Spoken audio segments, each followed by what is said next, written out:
This week, I am going to be talking about the city of New Orleans, Louisiana, which is well known for its vibrant culture, great music, and succulent food, and unfortunately, a dark and violent past.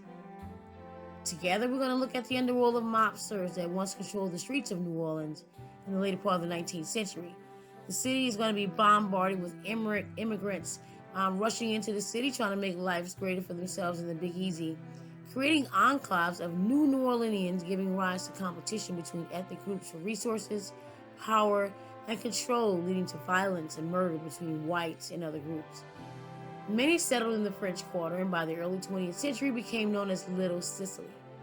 Furthermore, during the whole of the 19th century and well into the 20th, Italian immigrants to the U.S. were often referred to as white niggers. A close look at the Gretna cemeteries in Louisiana reveals a long history of mob activity in New Orleans that stretched along the Mississippi and down into the river parishes. One of the most memorable cases involving kidnapping of a young boy in New Orleans by the Black Hand, a Lamano mob, who had been terrorizing their own Italian brethren for some time in the U.S.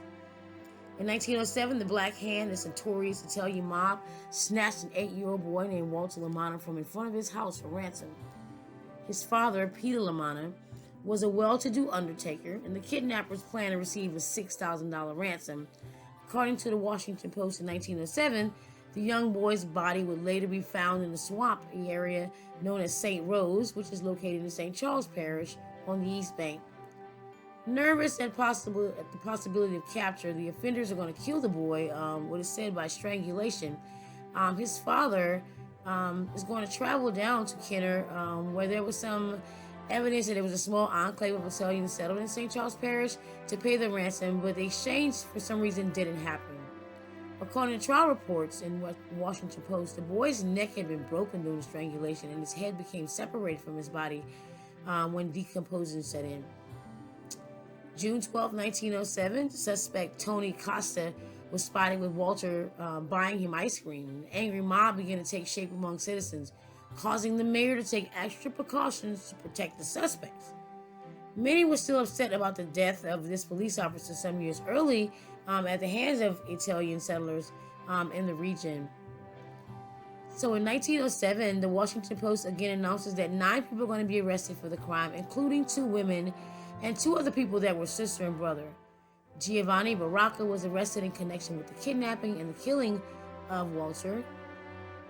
Lamana's mutilated body was found on June 23, 1907, again in St. Rose, not far down the river from Baracca's farm. And the man named Ignazio Campesino, a neighbor of Baracca, is going to confess to killing Lamana with the help of family and friends.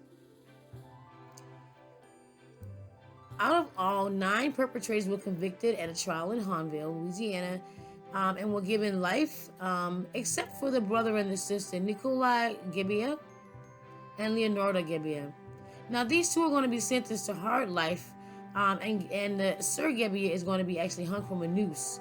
But the sister is going to be giving a lighter sentence due to her gender. Oddly in the case, though, the murderer is going to request that Peter Lamana, Walter's father, not be included to see his execution. Peter indeed watched the gallows as he sat behind a wall.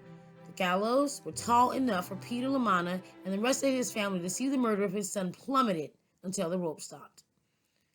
In a bad turn of events, however, in March 1910, the Washington Post reports that Peter Lamana died of a broken heart, saying that he never quite got over his decision to put the matter in the hands of the police instead of paying a full ransom for his son.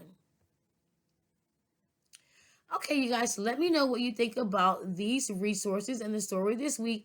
Again, we're talking about mob activity in New Orleans in the early part of the 1900s, around 1905 to 1907, specifically